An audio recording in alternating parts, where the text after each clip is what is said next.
Hey guys, tonight we're time traveling to the grim, cobbled streets of medieval Europe, where the Black Death isn't just history, it's waiting for you just around the corner.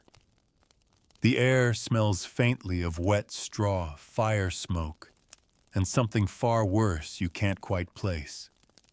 You're standing in the middle of a crowded marketplace surrounded by shouting merchants, clattering hooves, and coughing townsfolk. Someone jostles your shoulder and mutters an apology in a dialect you don't understand. But what truly grips you isn't the language barrier, it's the look in their eyes. Hollow, fevered. You try not to notice the swollen lump at their neck. You've landed in the summer of 1348, and you probably won't survive this.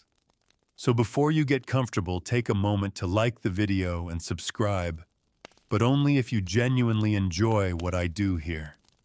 And drop a comment with your location and what time it is where you are right now. I always love seeing where and when you're tuning in from. Now dim the lights, maybe turn on a fan for that soft background hum, and let's ease into tonight's journey together. You don't know it yet, but the city you're in, maybe London, maybe Florence, maybe a small village with no name you'll remember, is already dying. You can feel it in the way the people walk, heads down, avoiding each other's gaze. There's a hush just beneath the surface of the noise, like everyone's waiting for something to happen. And they are. The rats have already arrived. You don't see them, not at first. They're darting through alleyways and under carts, their black fur slick with the filth of the docks. Some of them are already dead lumps on the ground surrounded by flies. But others carry something worse, something they got from the fleas riding their backs. You notice the first signs on your second day in town. A boy, maybe 8 years old, collapses in the middle of the street while chasing a hoop with a stick. His mother rushes over, but no one else moves. People just watch. Not even a murmur of concern. You ask someone nearby what's wrong with the boy. They glance at you and shrug. He's caught it. You ask caught what, but the man just walks away. By nightfall, that same boy is being hauled away in a wooden cart with 6 others piled like old sacks. You see the cart driver doesn't wear shoes, only scraps of cloth wrapped around his feet. His face is wrapped too in a bundle of cloth soaked in vinegar. At least that's what someone tells you. To keep the plague from his breath, they explain. But you realize it's not protection. It's habit. A ritual, a hope. Word of the sickness is passed from lips to lips like gossip. No one says Black Death. They call it the pestilence or the great mortality or simply it. It's in the west quarter, you hear. It's by the river. It came in with the grain ships. You start noticing how many people cough, how many are missing. The tavern down the road is suddenly closed. The church bells ring more often, and the funeral processions don't stop at the cemetery, they pass it. You later learn it's full. The symptoms come fast. A fever that burns the body like it's being roasted from within. Then the swellings. Buboes, they call them, though the word means nothing to you until you see one. Black lumps, egg-sized, erupting from armpits, groins, necks. Sometimes they burst, leaking thick pus. Sometimes they don't. But they always mean one thing: death is coming. Maybe today, maybe tomorrow. Most don't last more than 3 days. Some are gone in 1. You meet a woman on the 3rd day. She's washing her hands with wine, scrubbing until her skin is red and raw. She offers you a cloth soaked in herbs. Rosemary, thyme, and sage, she lists them proudly. They keep the evil away, she says. You take it more to be polite than anything else. She doesn't come back the next day. By the next market day, her stall is being run by someone else.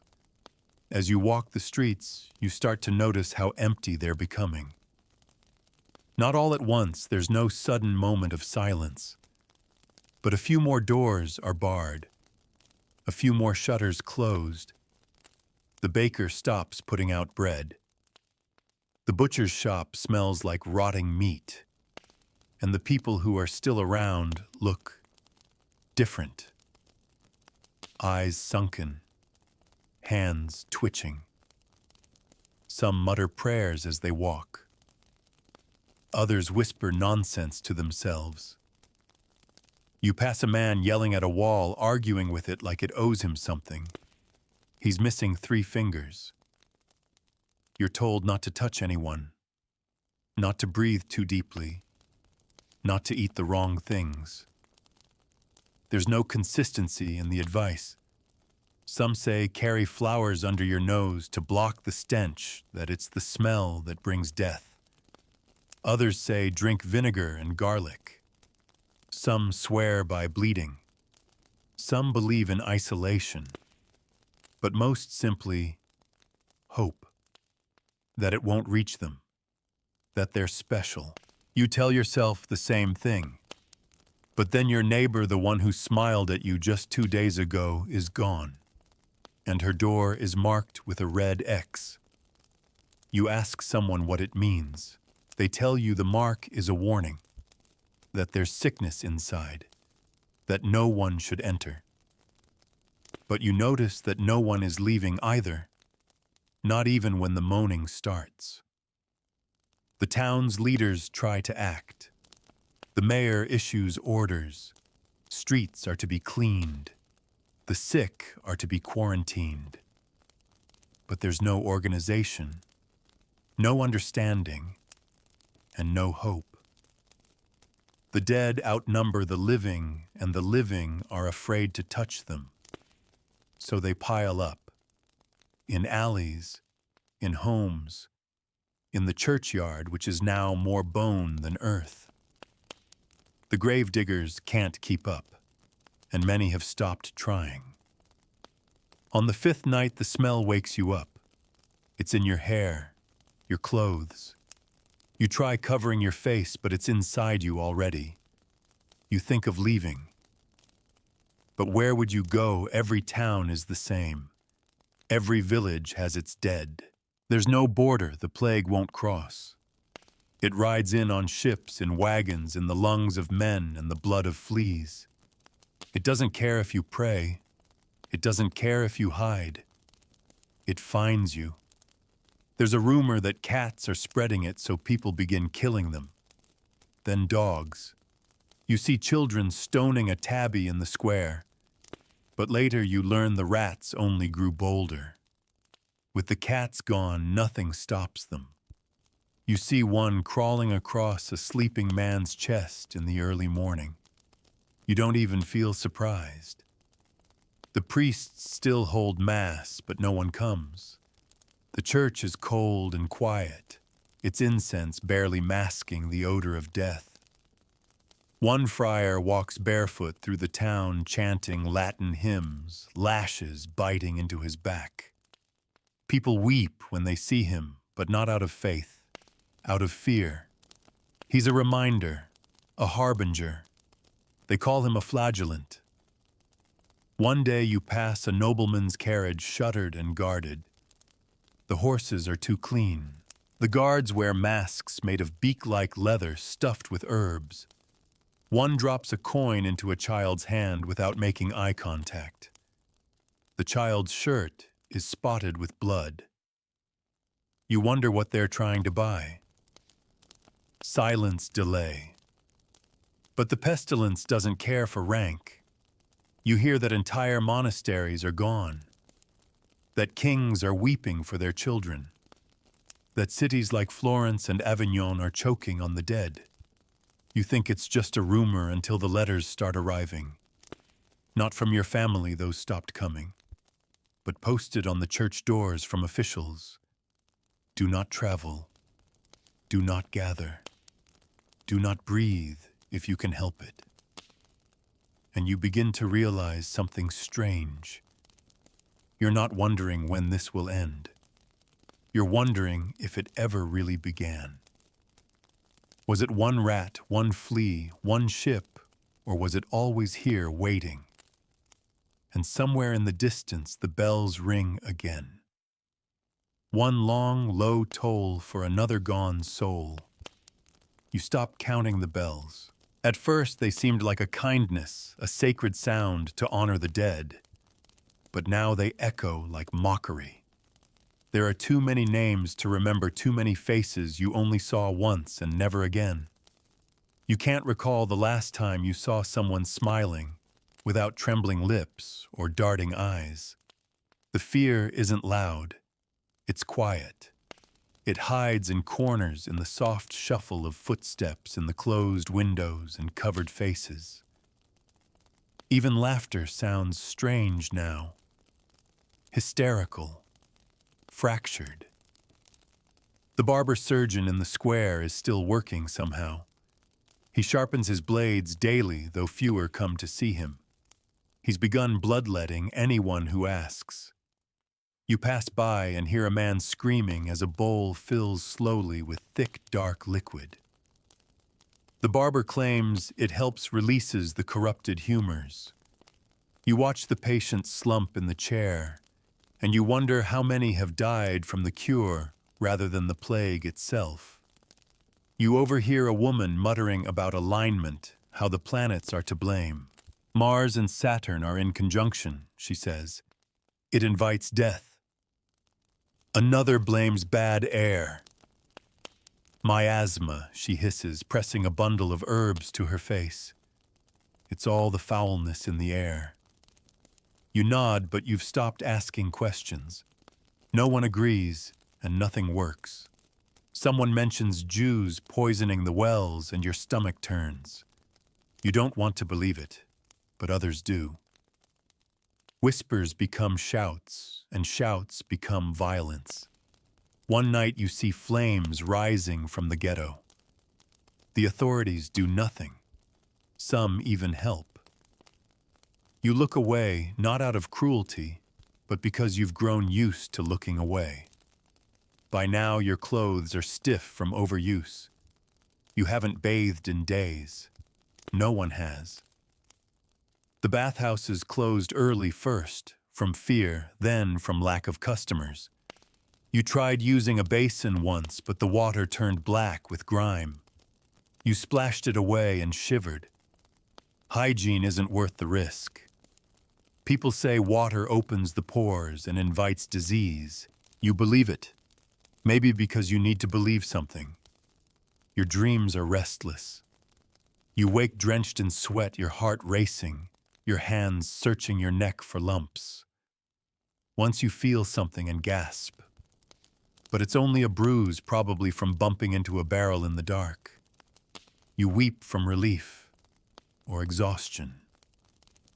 You're no longer sure which is which. The baker returns briefly. A few loaves appear on the wooden shelves, but the queue is long and tense. No one speaks. The coins pass hands silently, and no one thanks him. One woman coughs near the front and is immediately shoved backward. She hits the ground hard, and no one helps her up. The bread is gone in minutes. At night, the rats grow bold. You hear them in the walls, in the rafters. You see their eyes glinting in the dark, watching you. One scurries across your blanket while you sleep. You slap it away too late. In the morning, you find flea bites on your ankle. You say nothing. You don't want to see their faces when they notice. Some houses are being boarded up from the outside. Entire families locked in, doomed together. You hear hammering late one evening. Screams from inside. It takes hours before the noise stops. The boards remain. A red X is painted over them the next morning. The paint is still wet when you pass. The clergy begin ringing handbells as they walk through the town, chanting, The dies irae day of wrath. Some carry relics or crosses high above their heads. You see their mouths moving dry with fever lips cracked from prayer. One collapses in the middle of a chant. No one touches him. Even in devotion, fear wins. You wander to the edge of town thinking maybe there's fresh air. Maybe the smell will be weaker near the fields. It isn't. If anything, it's worse. The burial pits are here. Massive yawning holes dug by teams of criminals and volunteers promised absolution. They stand waist deep in death, their shovels scraping against old wood and bone. Some wear no protection at all. One young man hums as he works, ignoring the flies. You ask why he does it. He shrugs. Better than waiting. The bodies are nameless. Most wrapped in blankets or naked. Children lie on top of elders, lovers side by side. You wonder who kissed them last, who held their hand. Now they're just part of the pile. An arm here, a swollen leg there. A face staring upward, eyes still open. You look away, but the image stays with you. No one keeps records anymore. The monks who used to write the names of the dead have either fled or died. Parchment is scarce. Ink has dried. The only markers are stones, small, plain, and mostly unmarked. He was kind, someone had scrawled once on a bit of wood. It blew away in the wind days ago. You think of leaving again, of running. But where the roads are filled with the same fear, the same plague. Refugees pass through town, often families with carts, widows walking alone, monks on foot. All gaunt, all quiet. They pass quickly, not even stopping for food. They've seen worse elsewhere. You wonder what worse even means. The air feels heavier now. Not just with the stench, but with grief. You see it in the way people move slower, less hopeful. The well is dry more often. The blacksmith's forge cold.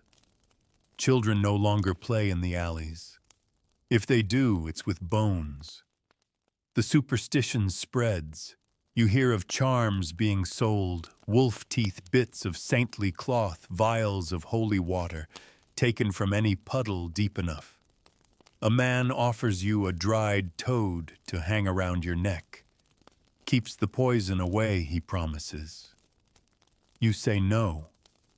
He offers it for free. You still say no.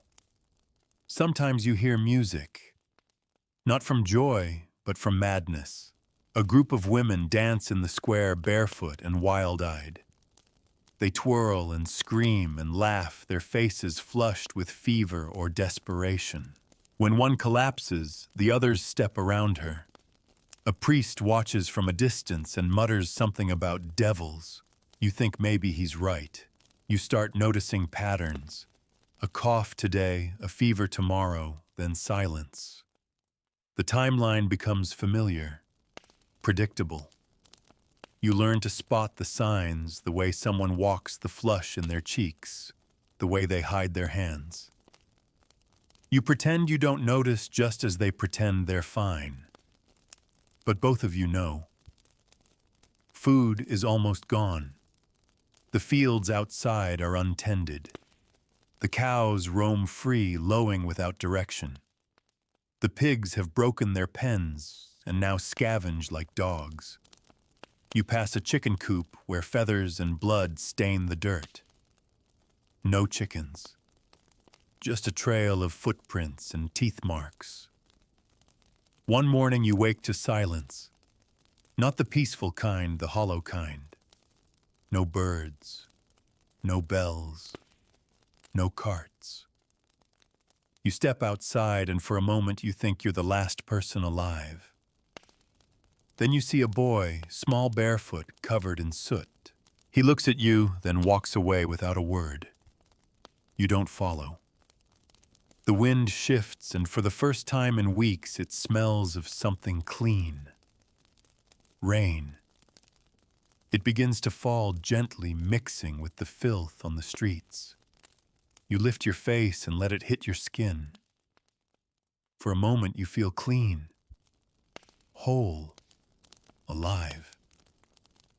Then a door creaks behind you. A cough follows.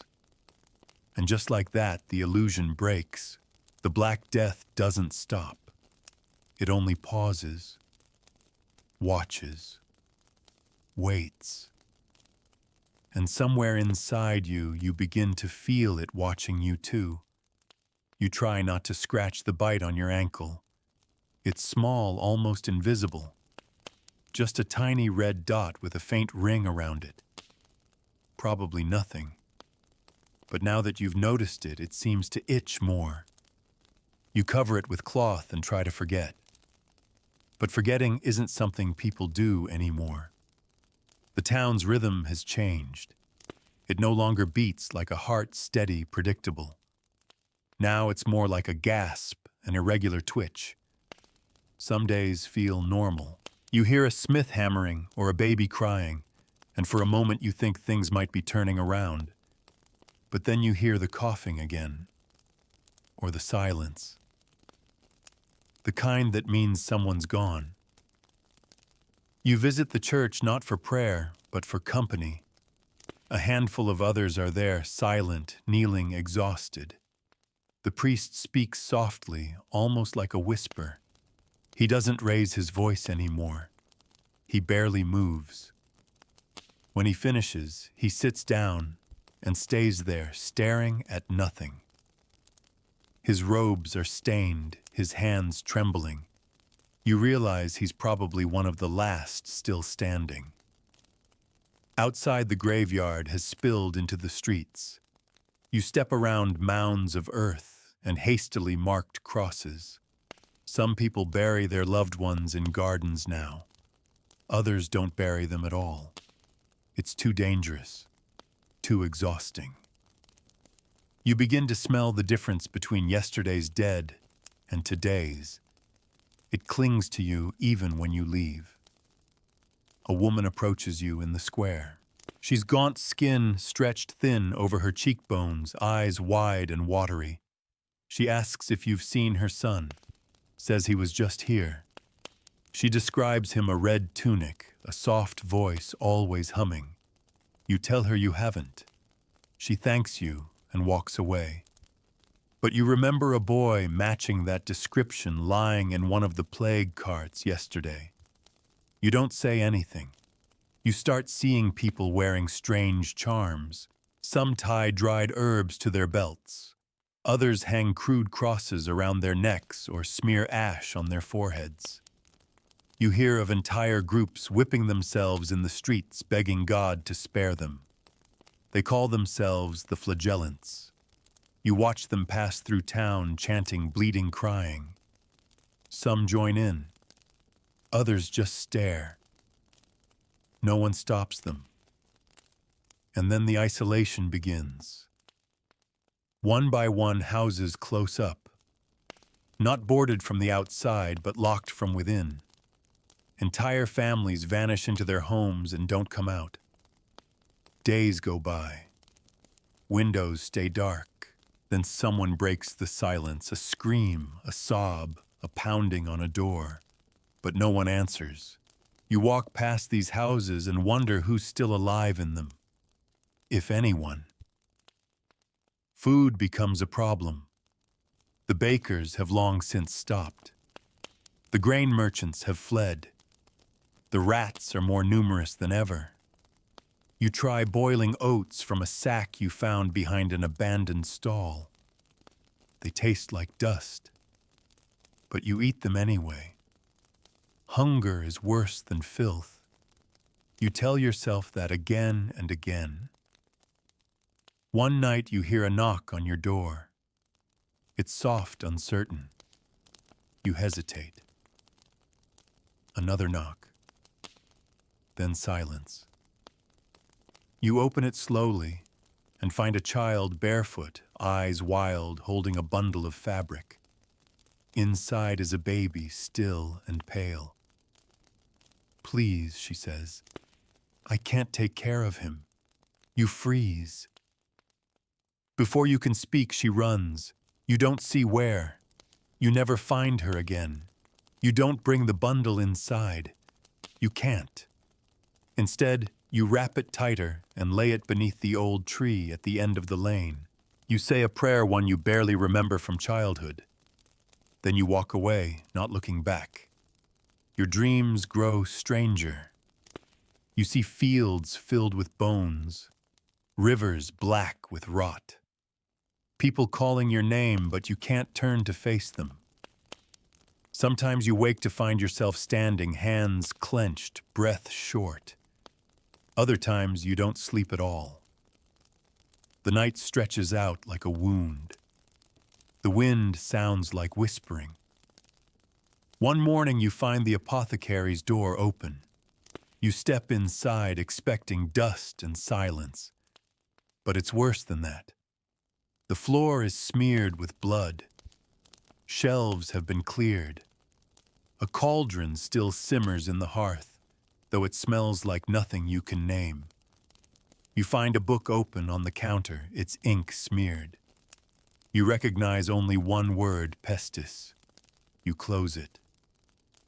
Someone says the Pope has retreated to Avignon, surrounded himself with fires to keep the plague out.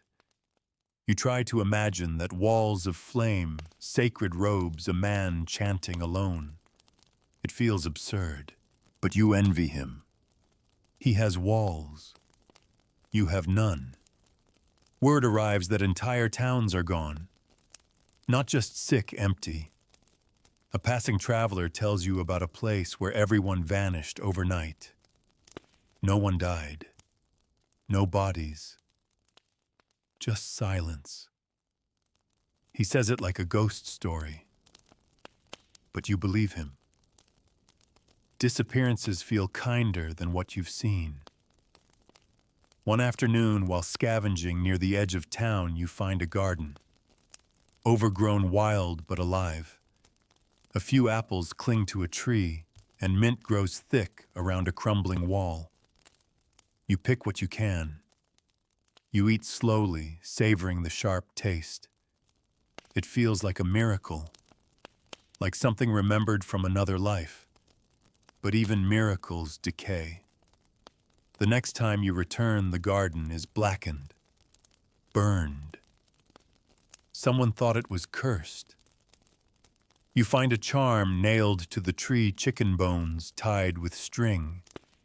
The apples are gone. So is the mint.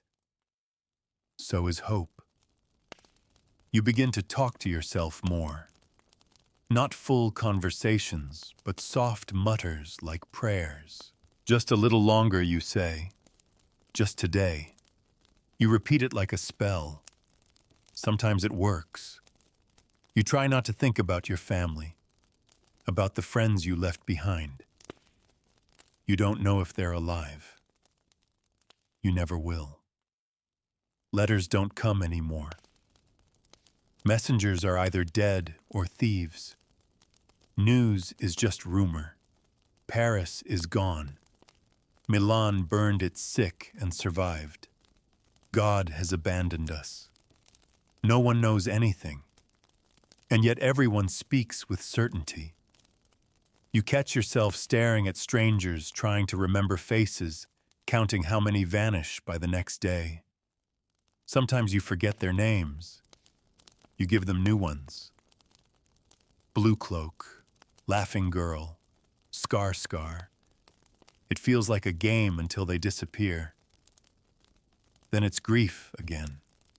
There are fewer rats now, not because the plague has ended, but because there are fewer bodies to feed on.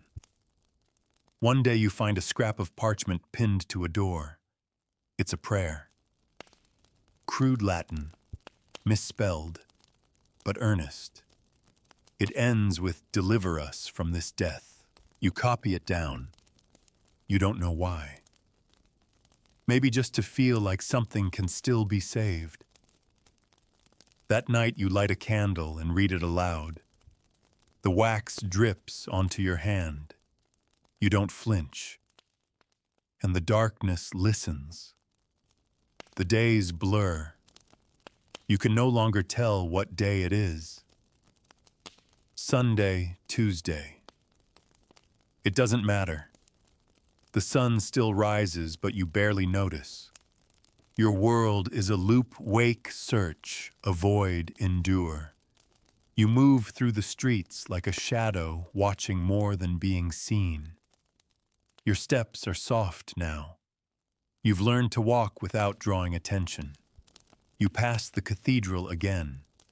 Its great doors are cracked open, but the pews inside are mostly empty.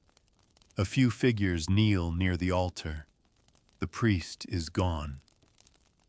Someone else older, dressed in rags, leads a quiet prayer. It sounds more like pleading than praise. You listen from the back near the wall, not out of faith, but for the warmth. A few candles flicker and you sit close enough to feel them on your skin. When you leave, it's raining. The sky has opened up in that slow, heavy way that feels permanent. The gutters overflow black with runoff. You try to keep your head down, but the stench is worse in the rain. It soaks everything rot, decay, wet wood, human waste. It clings to your skin like oil. You breathe through your sleeve. You pass by a merchant's stall that hasn't been touched in days. Apples rotted on the cloth. The scales rusted. A faded sign hangs limp from its post, fresh from the orchard. You remember when it bustled with noise. People haggling, laughing. That laughter feels like a memory from someone else's life. A boy follows you for a while, thin barefoot, his ribs visible. You don't speak. He doesn't either. He just follows, matching your pace. You stop. He stops. You offer him a scrap of bread. He takes it without a word. He sits across from you while you eat silent. When you're done, he curls up beside a barrel and closes his eyes. You let him sleep. You don't ask his name. That night, you dream of fire, of torches lighting alleyways, smoke rising from chimneys, a sky turned red. People scream, not from pain, but from awe. Something divine, something final. You wake with the taste of ashes on your tongue. The apothecary's shop is sealed shut now. A wax mark over the door, a sigil maybe, or something, meant to ward off evil. You hear the villagers talk about signs, about omens. A black dog seen 3 nights in a row. An owl calling during daylight. A child born with teeth. Everyone's become a prophet or a coward. The baker's oven has cooled for the last time. You see it doors wide, ashes scattered across the floor, a loaf still resting on the stone, hardened and blackened by time. Someone has taken the sign down, but the smell of yeast still lingers in the air, faint and ghost-like. You find yourself walking to the outskirts more often. Not for escape, just distance. The center of town feels cursed. Every street is a memory of someone you've lost, a shadow of something that once mattered. At the edge, there's space, air. The wind still moves in the trees. One day you find a small chapel you hadn't noticed before. Hidden behind tall grass, its stone walls covered in moss. Inside there are no pews, just stone benches and a carved altar. Someone's left flowers dried brittle. A few candles are melted into puddles.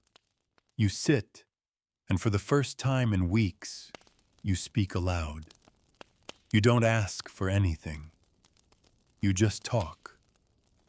About the boy you saw die. The woman who gave you herbs.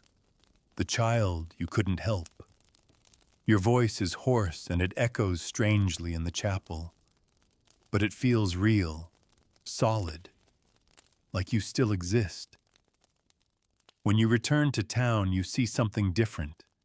A group of women walking arm in arm, singing softly. Their voices tremble, but they don't stop. Others begin to watch. One joins them, then another. It's not celebration, it's resistance, a refusal to vanish quietly. You don't sing, but you listen. You follow behind them as they move through the market square.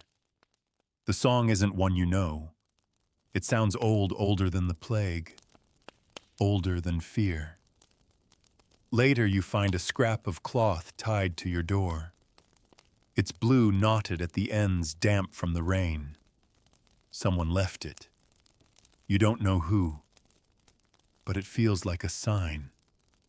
A reminder that someone saw you, remembered you. The boy who followed you is gone by morning. You find the bread crust he didn't finish. No blood, no body, just absence. You search the alleyways for an hour, then stop. He didn't leave a sound behind. You eat less now, not from scarcity, but from habit. Hunger doesn't gnaw at you like it used to. It just lingers. A constant dull ache like grief. You've learned to live with it. The animals are restless. You see horses without riders, dogs wandering in packs. A cat follows you for 2 blocks, mewing quietly, then disappears into a doorway. Even they seem quieter now, more cautious, like they know. Someone tells you the sea has turned black, that fish wash up dead on the shore, that the sky cracked open near Marseille and poured down fire. You smile weakly. The stories grow stranger every day, but part of you believes it. And then something new. A trader arrives, alone. Dirty, thin, but alive. He says he's from Venice. He says the plague is receding there, that some cities have begun to breathe again, that the death isn't everywhere, that there is still land untouched. You listen like a starving man watching someone eat. Others gather. He repeats his story. He doesn't promise hope, but he hints at it. And that's enough.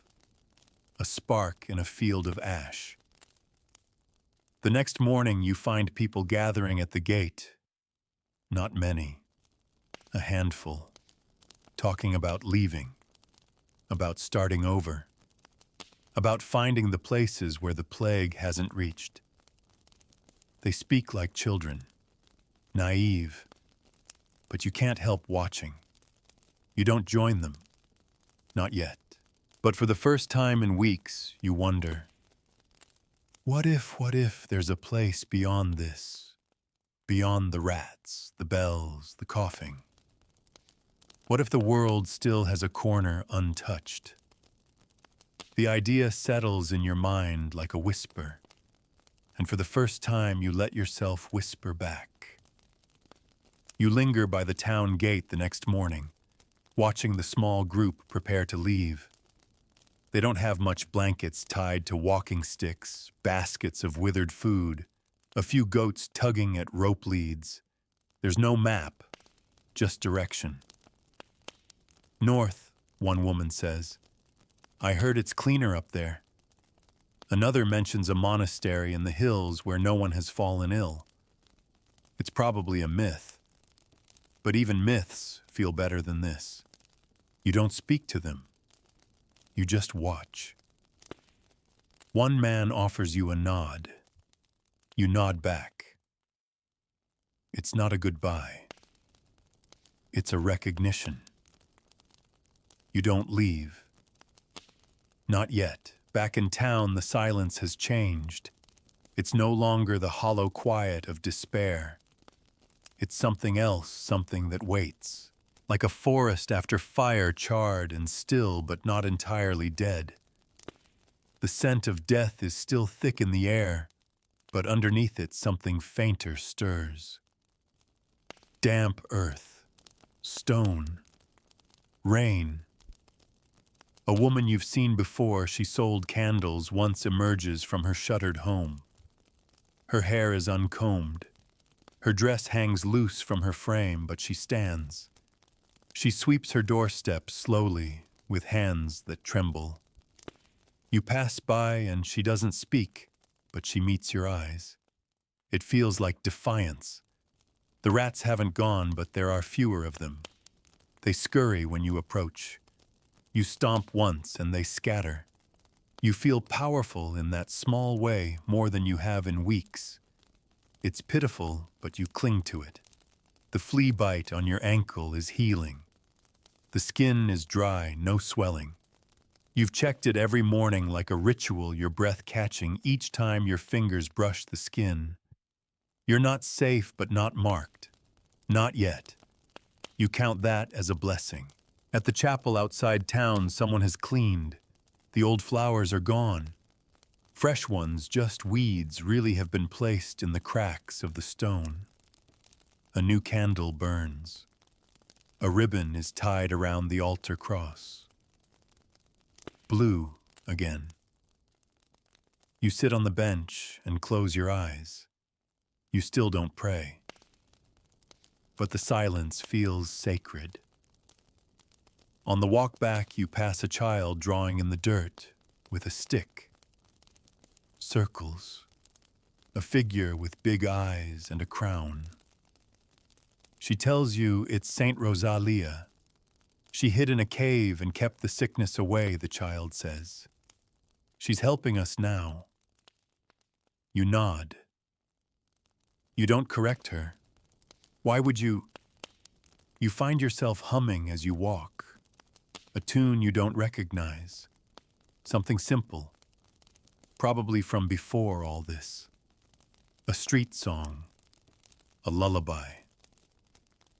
You don't know. But it fits inside what remains of the market square. Someone has set up a table. Not for trade, but for food. Porridge mostly. Thin, watery, but warm. You wait in line like the others. No one speaks. When it's your turn, the woman behind the table looks at you carefully. She hands you the bowl without touching your hand. You nod. She nods. You sit by the wall to eat. A few others join you. It's the closest thing to a meal you've had in weeks. Somewhere a fiddle plays. The notes are wobbly, uncertain. A child. Maybe an old man.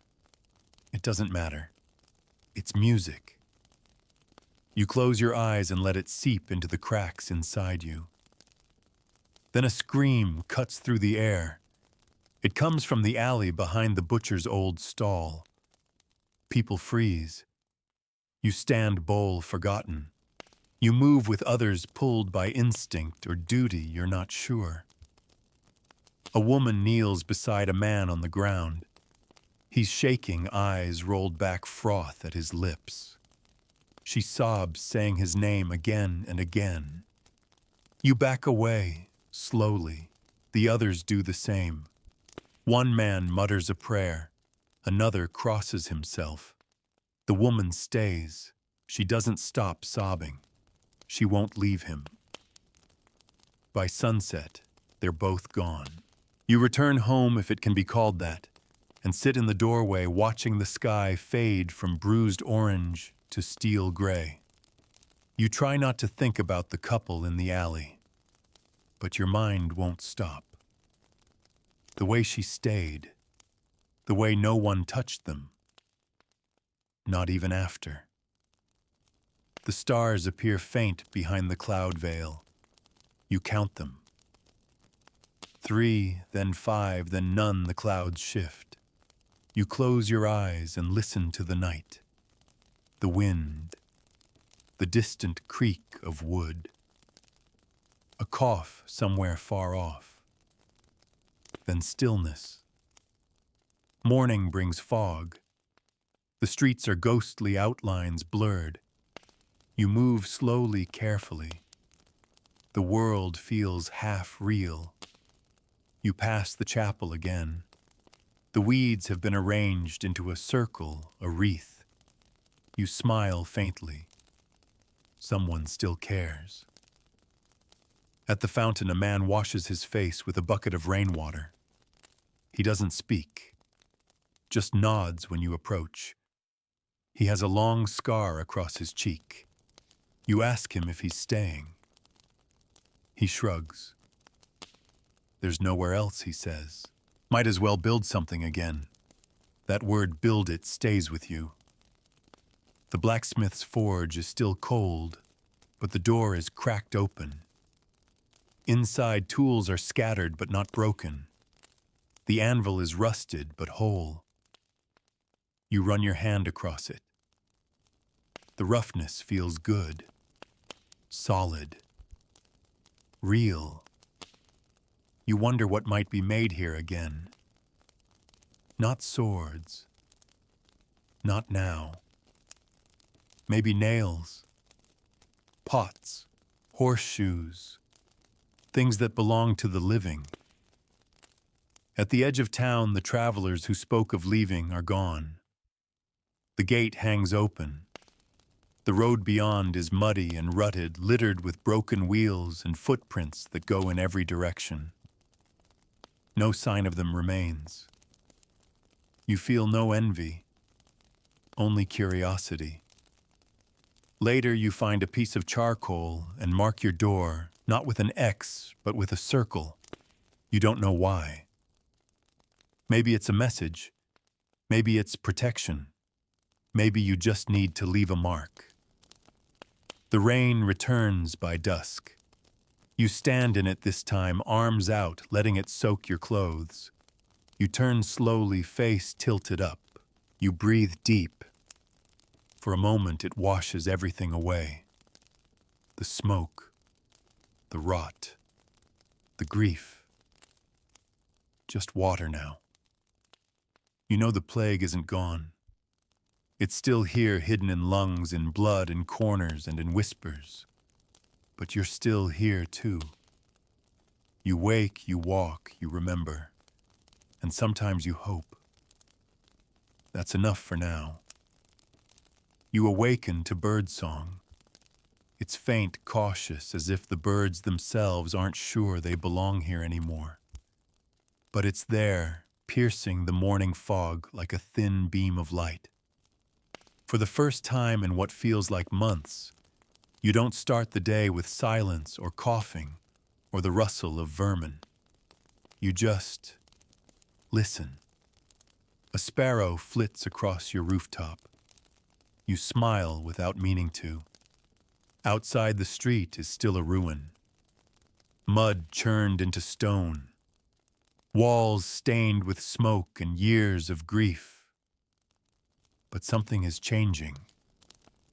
You see a boy chasing a ball through the alley, barefoot and grinning. A woman leans out her window to scold him, her hair tied back with a ribbon. You blink as if the image will vanish. It doesn't. At the edge of the square, someone's drawn flowers in chalk. Dozens of them. Circles, petals, vines. It's crude and childish, but defiant. You wonder who had the strength to make something beautiful. You don't ask. You don't need to know. That morning, you sweep your doorstep for the first time in weeks. The broom is brittle and frayed, but it does the job. You push away dried leaves, bits of cloth, rat droppings, and bones of something small. The act feels absurd, but also important, as if claiming your threshold might somehow protect what remains behind it. The porridge table returns. More people come this time, quiet but present. They form a line without being told. No pushing, no coughing, just waiting. The same woman stirs the pot, her sleeves rolled up, face streaked with soot. She hums softly. You recognize the tune. One of the flagellants used to chant it, but slower like a dirge. Now it sounds like a lullaby.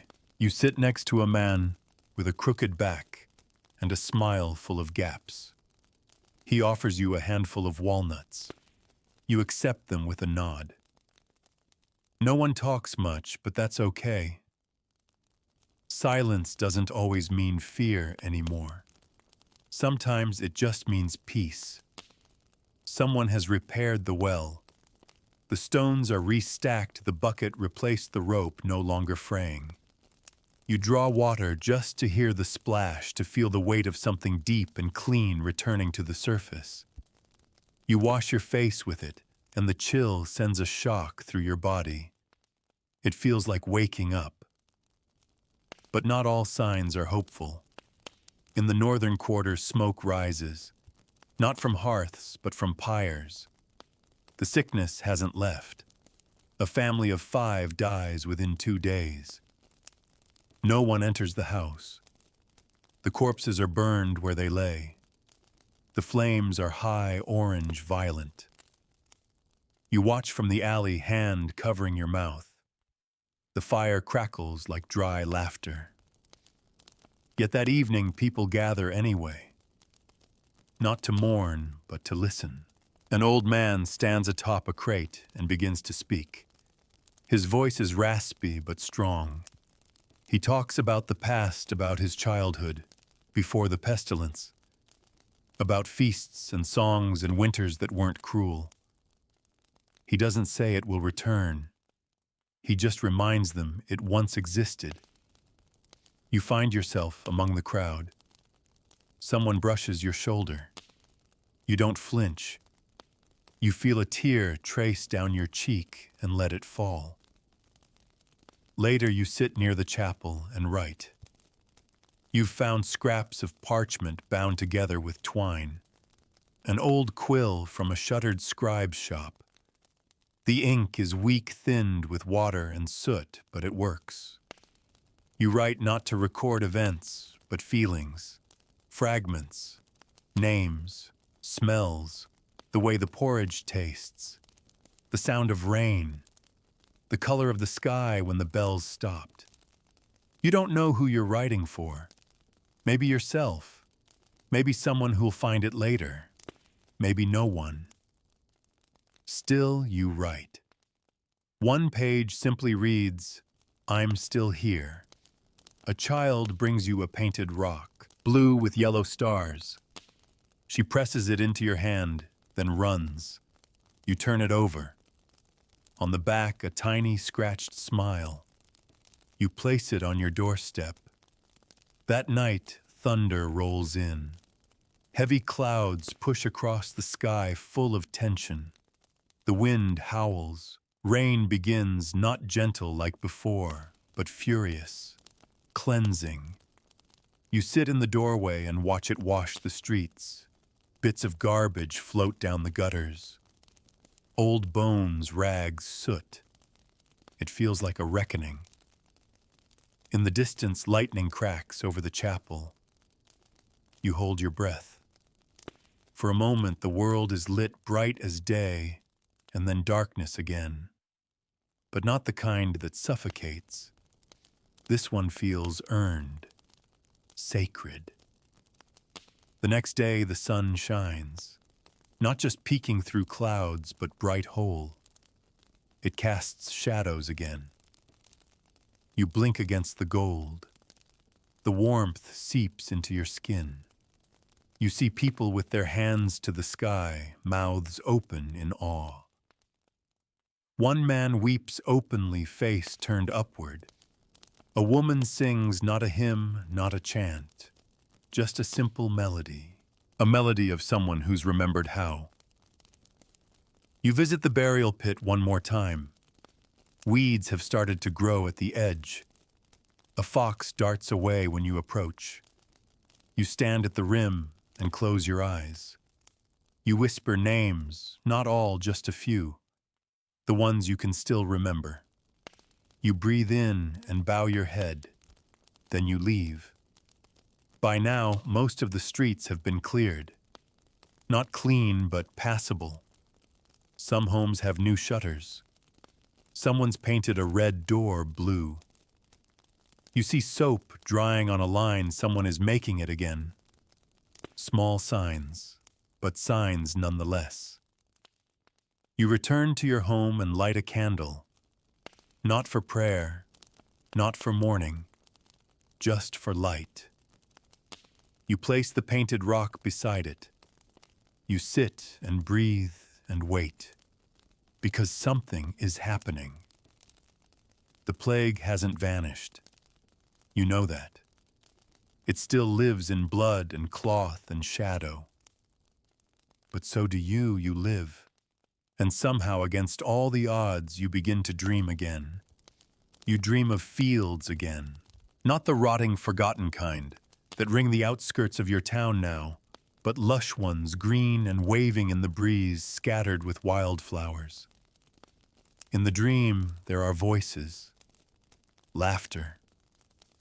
Someone is calling your name and you run barefoot through soft grass.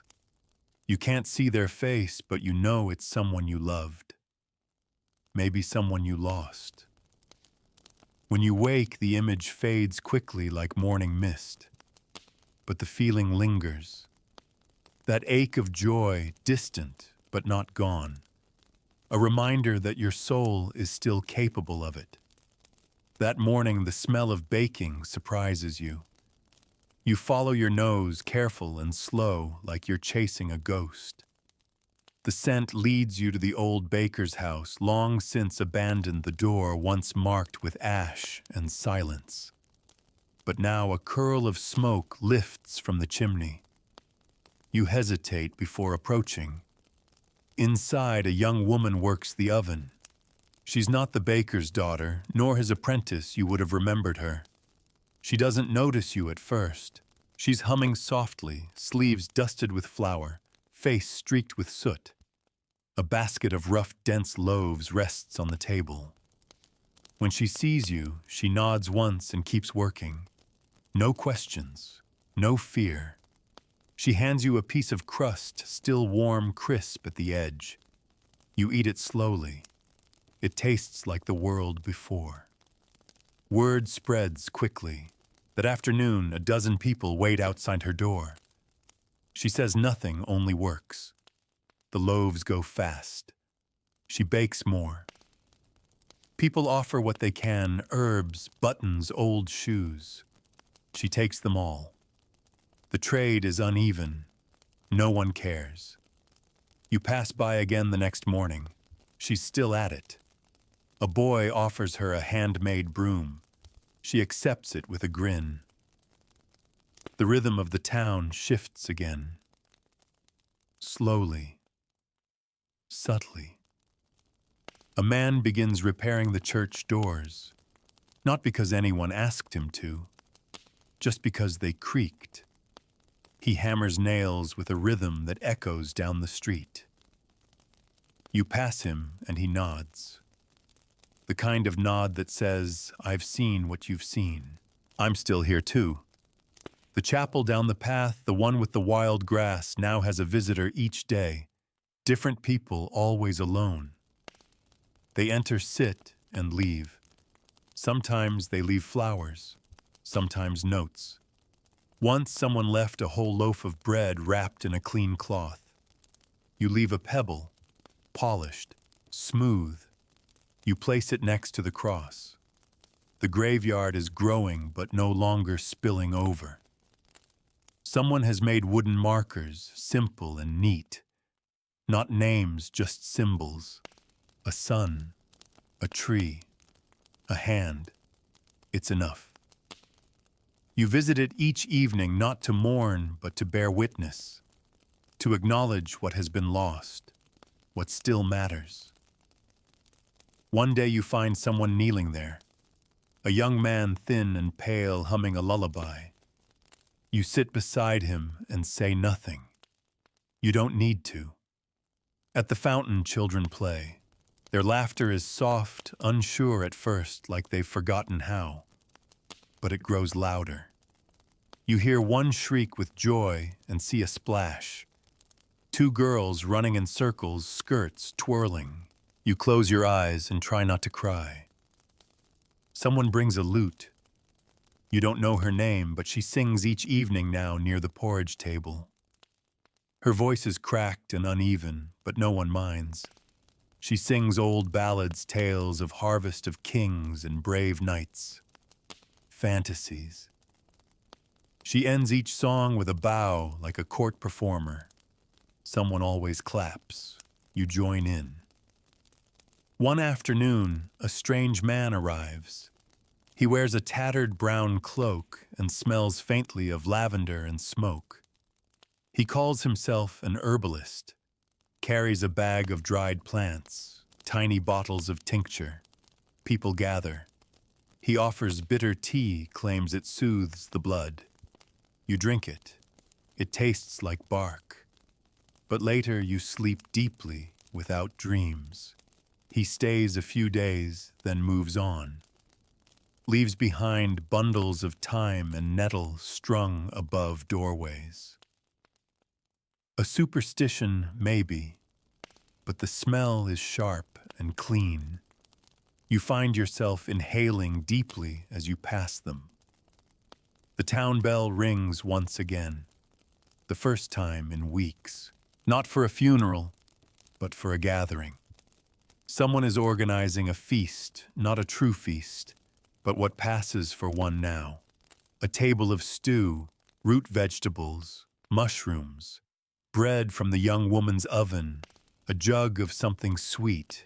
You arrive near dusk, unsure if you belong. You find a place near the edge and sit. There's laughter.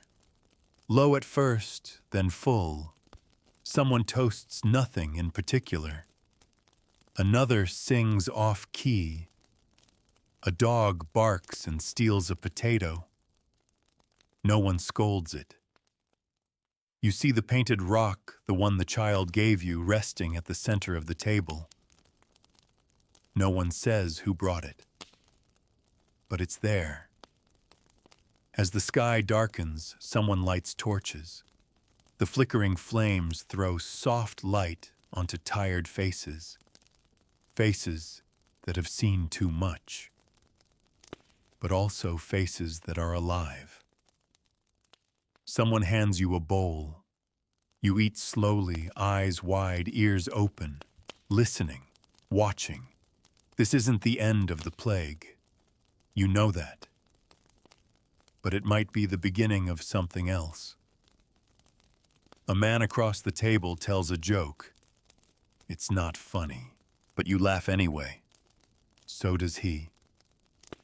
When the flames burn low, someone begins to sing again. Others join in. The tune is familiar, but the words are lost to time. You hum along. You don't stay until the end. You slip away as the stars rise. Quietly, gratefully. That night you write again in your journal. Just one word. More. More light. More voices. More days like this. Maybe not tomorrow. Maybe not next week. But someday. And maybe, just maybe, you'll be there to see it. You don't notice the change in yourself at first. It happens slowly, too slowly to name.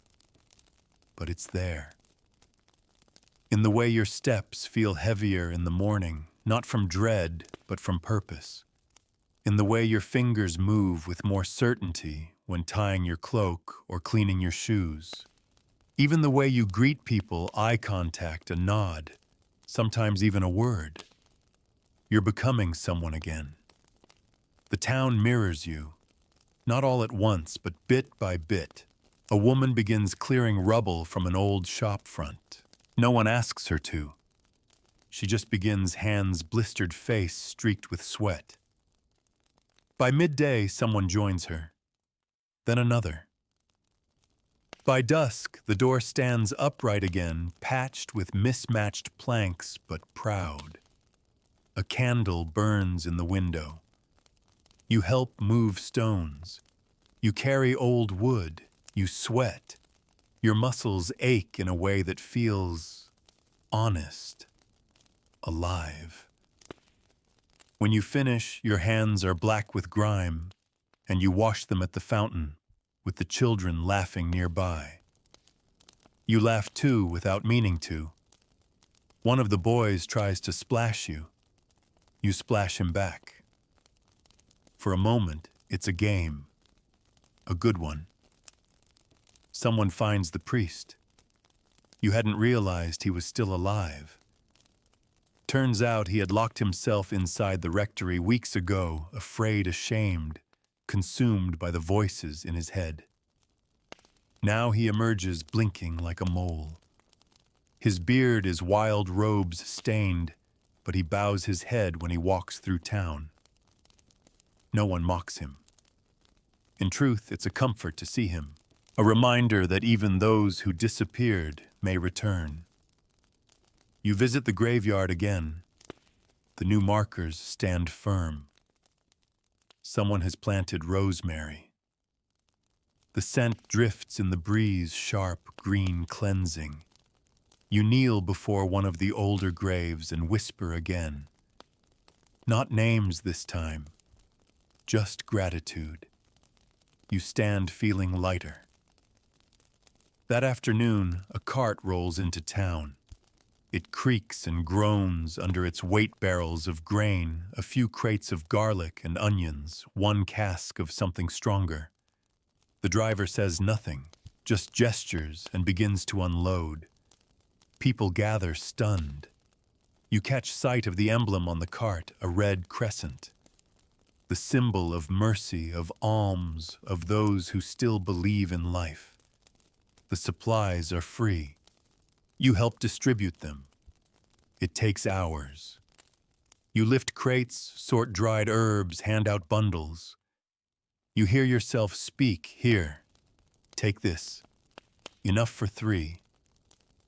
You didn't plan to say anything, but it feels natural, necessary.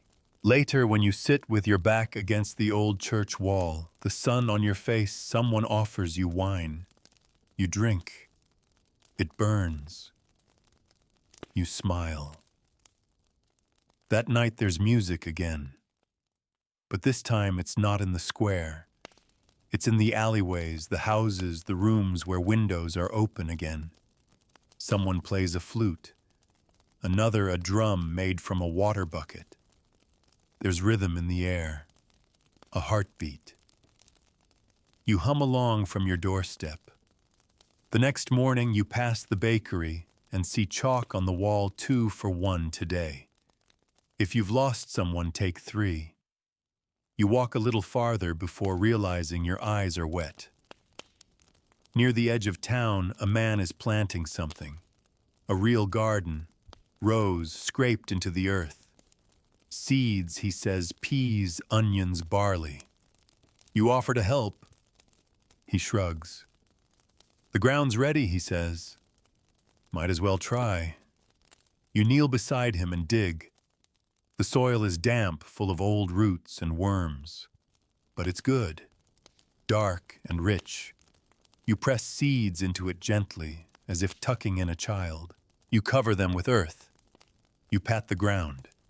You don't say anything, but you both understand this is an act of faith. The next week is difficult. More sickness flares. Not many, but enough to remind everyone this isn't over. A child dies. A midwife falls ill. You hear the bells again. Low. Sorrowful. But something has changed. The dead are buried with care. The grieving are not left alone.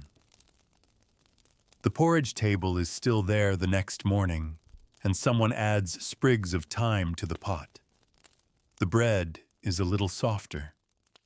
The laughter quieter, but still present. The sickness isn't gone, but neither is hope. The journal grows thicker. You write each night by candlelight. Short entries. The names of those who died. The names of those who helped. Bits of conversation. snatches of song. You sketch the garden, the chapel, the painted rock that's now been moved to the town square. One entry just says she smiled when she saw the flowers. Another: he built a bench outside his door today, sat there all morning, just watching. And this, they're starting to believe again. I think I am too. You don't talk about escape anymore. Not because the danger has passed, but because this place is yours now. Scarred, battered, and bleeding, but still yours. You've lived among the bones and found a way to breathe. You look people in the eyes again. They look back. You tell the girl who draws in chalk that her flowers are beautiful. She grins and hands you the stick. You draw a sun. It's lopsided. She laughs. You both do. You don't know what tomorrow holds. More sickness. Maybe. More loss likely. But also more loaves. More singing. More sun. You stand in the square one evening as the wind carries the scent of bread and rosemary. You watch the windows flicker with light. You hear laughter and coughing and footsteps and life. You close your eyes and listen. You're still here, and that's enough. The first swallow returns in the spring. You spot it darting above the rooftops, wings slicing the air with familiar ease. For a long moment, you forget everything, the bells, the smoke, the screams. You just watch it glide, dipping, rising, dancing on the breeze like it never left, like none of it ever happened. But it did. You carry that truth in your bones. You walk the streets differently now. Not cautiously, not as a ghost among ghosts, but purposefully. The others do too. You nod to people and they nod back. Sometimes you share a few words, sometimes just a look. It's enough. The silence isn't fear anymore. It's knowing. The baker's daughter now works with her. The younger girl, maybe 10, kneads dough with a fierce determination. Her hands are white with flour. She grins when you compliment the bread. You hand over your payment, a small tin button and a bit of salt. The woman waves you off. "Keep it," she says. "We've got enough today." That word again. Enough. You pass a small gathering near the chapel. Someone's reading aloud from a scrap of parchment. Not scripture, something different. A story. A tale of a knight who wandered into a land of shadows, found a sword made of light thus, and carved a path through the dark. It's full of embellishments, but no one cares. The children listen with wide eyes. A few adults, too.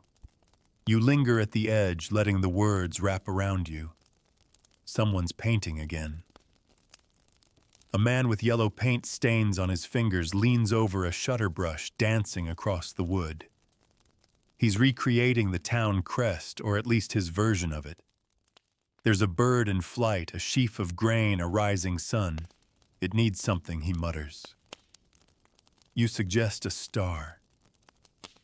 He nods, dabs a dot in the corner. You smile. A dog has adopted the fountain as its throne. Curled beneath it each morning, it growls at rats and lets children tug its ears. You scratch behind its head and call it king. No one argues. In the southern quarter, a group begins cleaning the burned-out homes. Not to move back in yet, but to clear the memory. Ash and bone are swept into barrels. One woman finds a mirror and holds it to the light. "Still works," she says. You see your reflection in it, and it startles you. You look older, sharper. but you're still you. You help repair a fence near the gardens. The man from before the one who planted barley now has 3 rows of green sprouting up. The soil's good, he says. Didn't expect that. You nod. He adds, might try beans next. Another offers you a pear, bruised but sweet. You eat it while sitting on the church steps, listening to the birds. There are more of them now, finches, sparrows, even a robin once. Their chatter weaves through the ruins like thread through old cloth, stitching things back together. You begin noticing laughter again. Not nervous giggles or half-choked chuckles, but full, belly-deep laughter. It bubbles up unexpectedly when someone trips, when someone tells a terrible joke, when a goat escapes its pen and chases a screaming boy down the hill. You join in without shame. The chapel fills on Sunday. Not completely, but enough. The priest stands at the altar, hands trembling slightly. He doesn't preach, just invites silence. Then a song. One voice begins, then another, until the air is full of voices, some off-key, some cracked, but united. You close your eyes and let the sound hold you. Afterward, someone passes bread. Not communion, just bread, still warm. No one speaks. They eat slowly, reverently, as if tasting life itself. Your journal is nearly full. You write smaller now, packing the lines. You don't want to stop. Each night you record something, anything. A new scent in the wind. A face returned from the edge. The way the sky looked when the clouds parted. One page simply reads, "Today nothing hurt." Another says, "She danced in the square." Just danced. You hear word of the outside world. A traveler says cities are rebuilding. Florence, Genoa, even distant towns in the Holy Roman Empire. The death toll is still rising in some places. In others, it's fallen. No one knows why. No one ever did. But people are moving again. Trade is flickering to life. Boats are leaving harbors.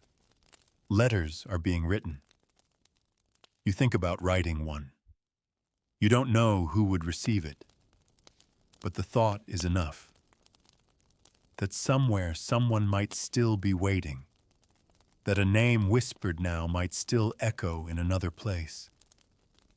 One evening you gather with a few others beneath the tree where you left the baby so long ago. Someone lights a candle and places it at the roots. No one speaks the name. No one has to. The flame dances. The wind is still. You feel a hand brush yours. You let it stay. Another festival is planned. Not a real one, no banners or gold or jugglers. Just food. Music. Something to mark survival. You help sew garlands from old fabric. You string them across windows between posts around doors. The color is welcome, bright against the gray. That night, you dream of the road again. But this time, it's not escape you're dreaming of. It's return. You're walking towards something. A home. A place rebuilt. A memory made real. You wake with tears on your cheeks, but they don't sting. At the porridge table, someone brings honey. Real honey. Traded for it, she says, proud. You drizzle a little on your bowl and savor each bite. It tastes like sunlight. You close your eyes. More people are returning. Travelers, healers, even 2 monks with tired feet and soot-stained robes. They carry scrolls, holy water, and herbs, but also stories, tales of survival, towns where people never stopped singing, villages that lived through the storm. It's not all good news, but it's real, and real is enough. One evening you climb to the ridge above the town. The path is overgrown, but still familiar. You sit at the edge and watch the lights below.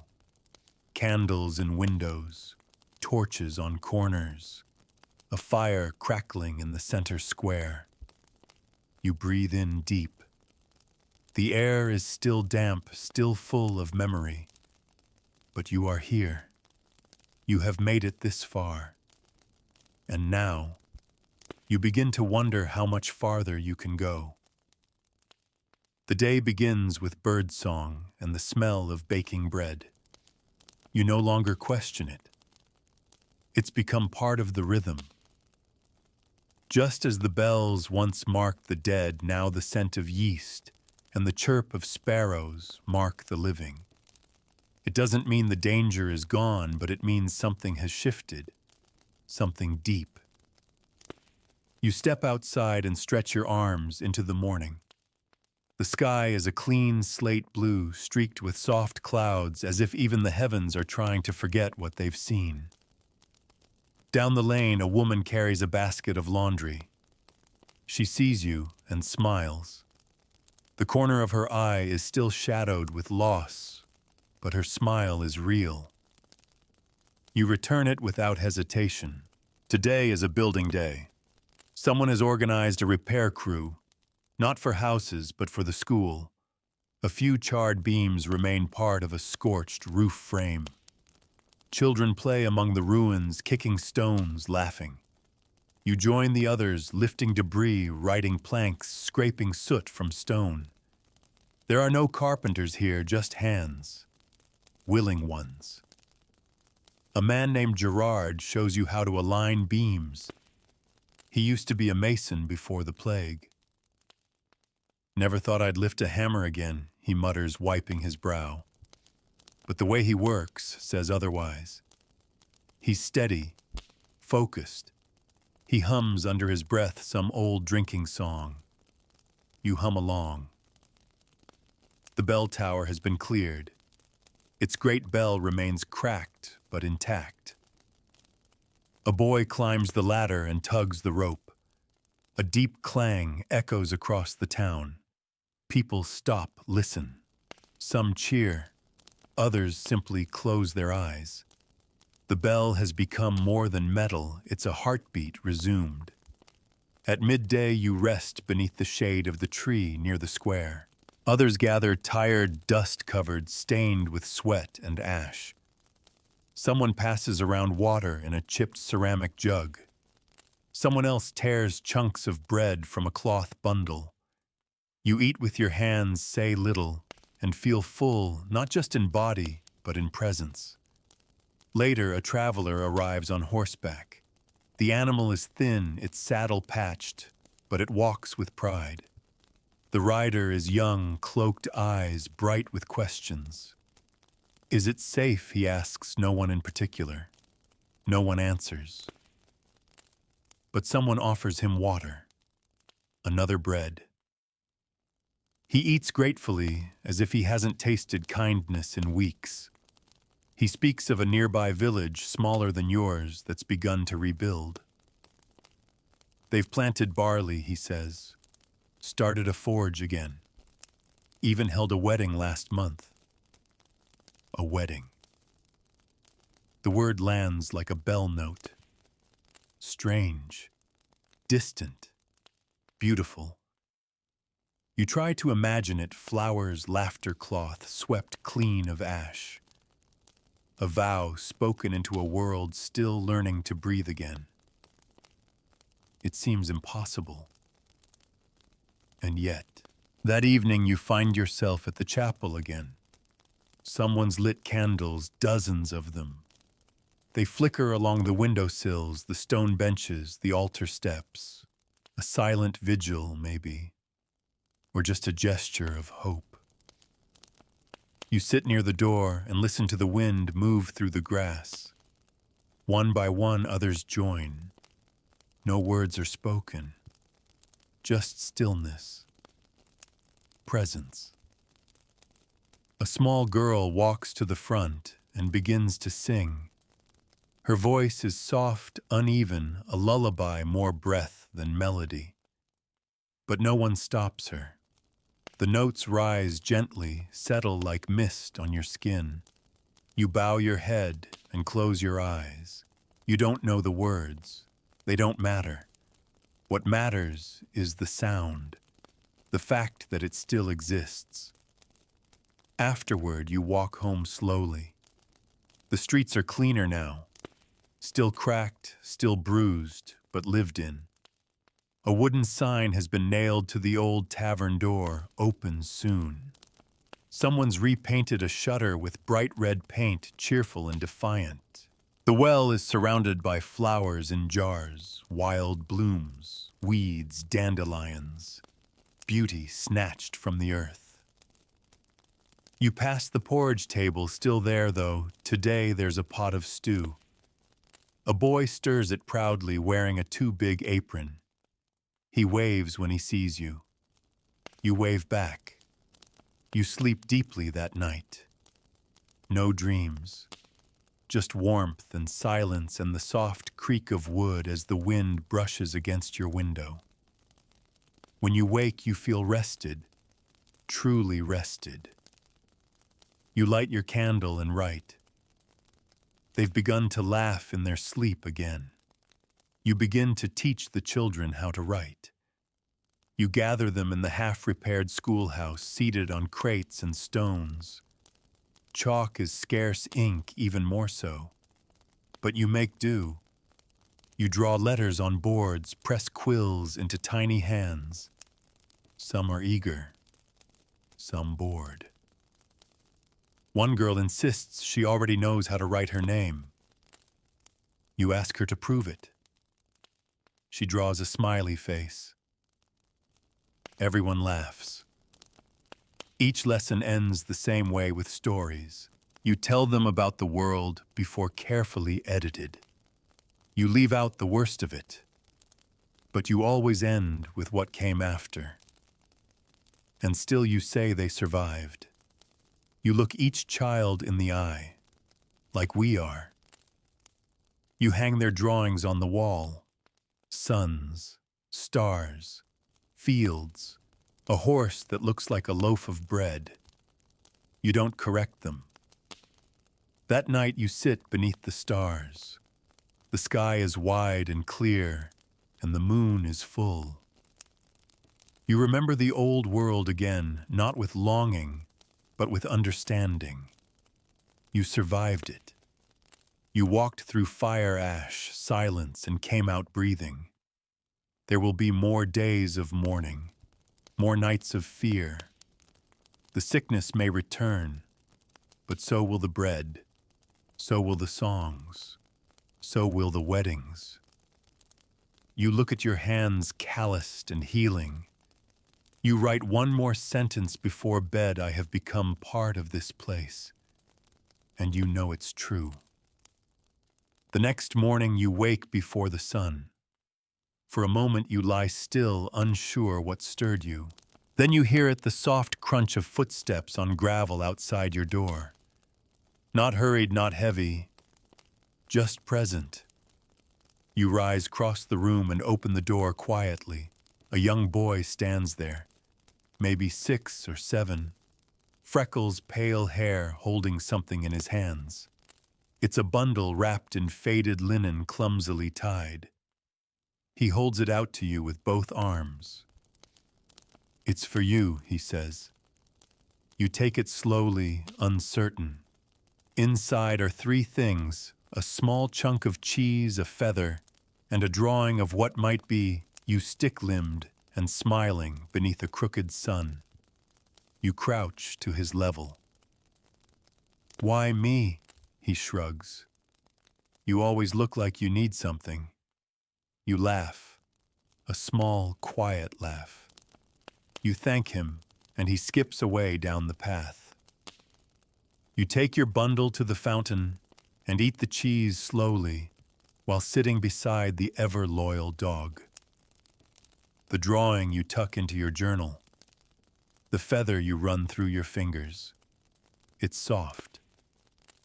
A sign of flight, perhaps. The school repairs are nearly finished. A proper roof now nailed down and sealed with pitch. The chalkboards, once just salvaged planks, are now painted dark with soot and oil. The children arrive before you do. One is already trying to sound out words by candlelight. You lean on the doorframe and smile. Class begins with numbers. You scrawl them one by one, naming them aloud. 1, 2, 3. A girl raises her hand. When will we learn to write stories? You pause, then answer. Soon. You mean it. At midday, a messenger arrives.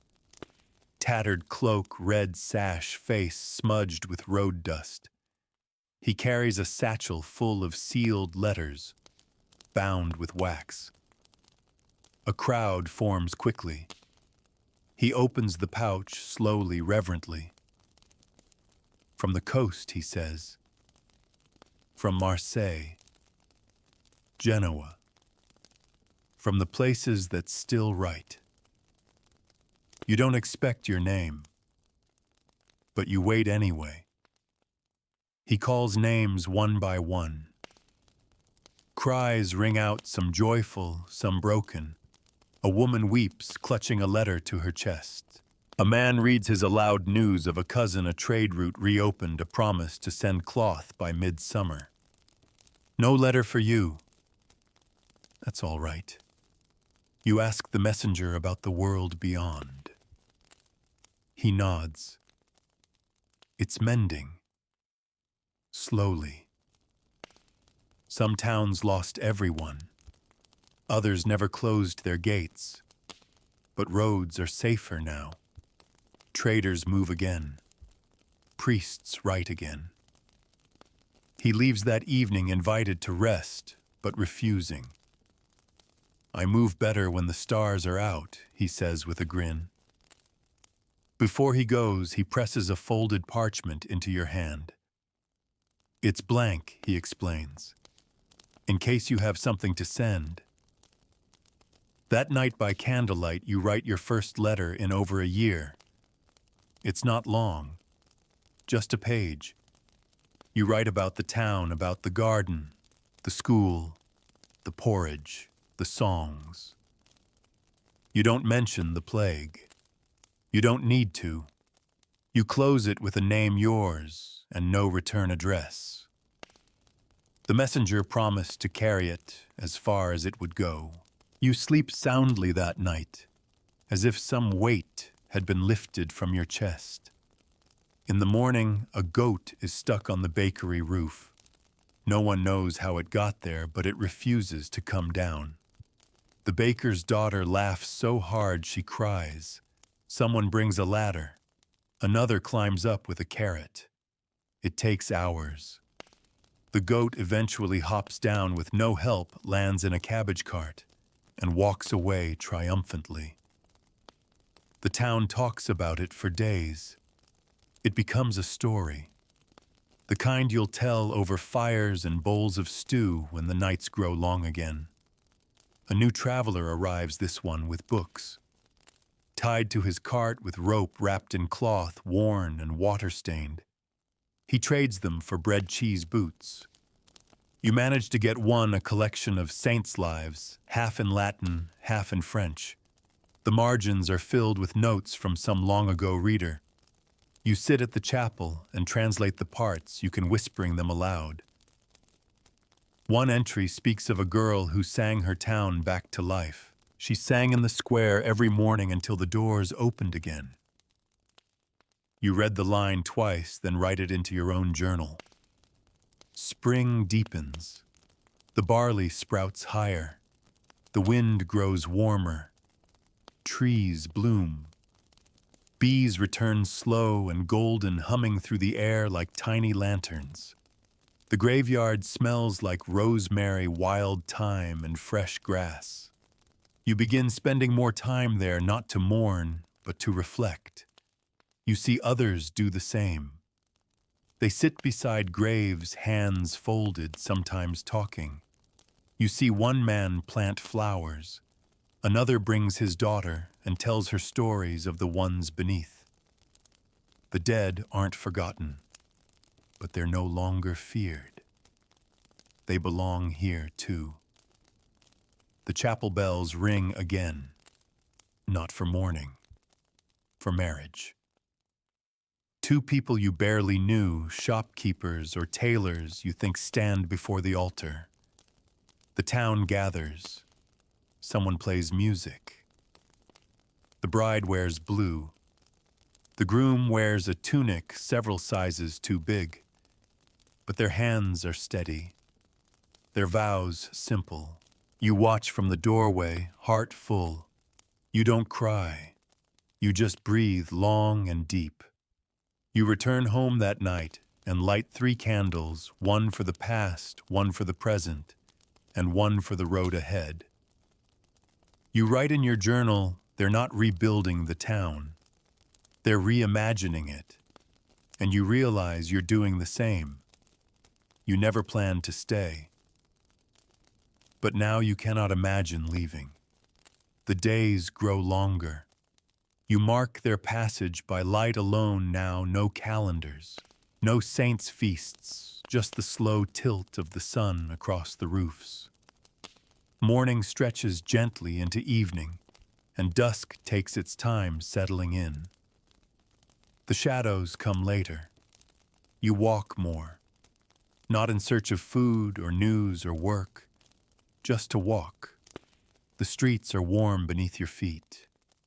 The stone is lighter now, scrubbed by rain, footsteps, and time.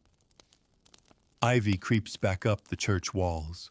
The well overflows with spring water, clear and cold. You drink deeply each day, rinsing your hands, your face, your memory. The porridge table has become a real kitchen. A shed was built around it, 3 walls, a thatched roof, a chimney that coughs smoke each dawn. There's even a line painted on the floor in red clay, "Stand here if you need." The woman who runs it, Marta, you've learned her name now, has 2 helpers. She barks orders like a general. You see her smile more often now. Someone sets up a bench beside the kitchen, then another beside the school, then another beneath the willow tree at the edge of town. People linger now. They sit. They speak in low tones. They touch each other's shoulders. They laugh without glancing over it. The boy who gave you the cheese now collects feathers. He gives you one every few days, tied with a string marked with ink, always from a different bird. "They're good luck," he says.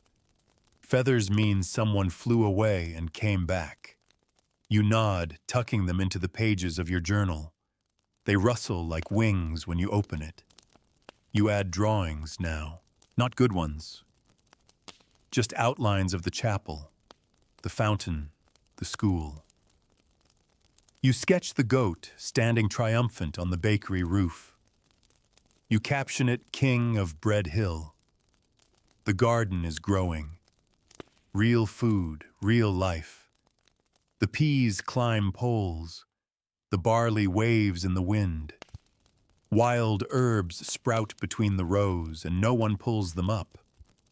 Let the weeds live too, the gardener says. They've earned it. Children help now, watering, singing to the plants, laying stones to mark paths. They name each row hope. Morning, memory. One small plot they call forget-me-not, even though nothing but dandelions grows there. A traveling troupe arrives one afternoon.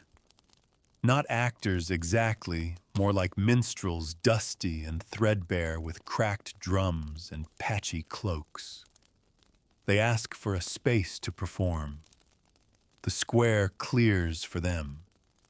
They tell stories in 3 voices, sing ballads in 2 languages, juggle with onions. They don't charge coin. Just clapping, the eldest says. Clapping's enough. You laugh until your chest aches. Everyone does. Someone brings wine. Someone else a fiddle. The square becomes a dance. Not graceful, but joyful. Even the goat joins in. That night, you walk back with sore feet and a full heart. You light your candle, open your journal, and write. They brought music where silence once ruled. You sleep with the window open. The air is warm, smelling of turned earth and lavender. You dream of feathers and songs and hands brushing wheat. The next day, you're asked to teach letters to adults. You hadn't planned it. But one man, broad-shouldered, nervous, approaches you outside the school. I never learned, he mutters. But I want to write my wife's name. I want to write it right. You agree. By week's end, 10 more join. Some learn to spell their names. Some write prayers. One woman writes a poem to her baby buried long ago. She doesn't read it aloud. She just folds it and places it under a stone. You hang their writing on the chapel wall. One page simply reads, I am still here. One day, a letter arrives for you. Folded in linen, sealed with wax, no name on the outside. You turn it over in your hands before opening it. Inside is a single sentence: we heard you survived. We needed to know that was possible. There's no signature, but you weep anyway. That evening you climb the ridge again. The view has changed. Where once there were ruins, there are rooftops again. Gardens, children running like birds. Someone mends a gate while someone else reads aloud.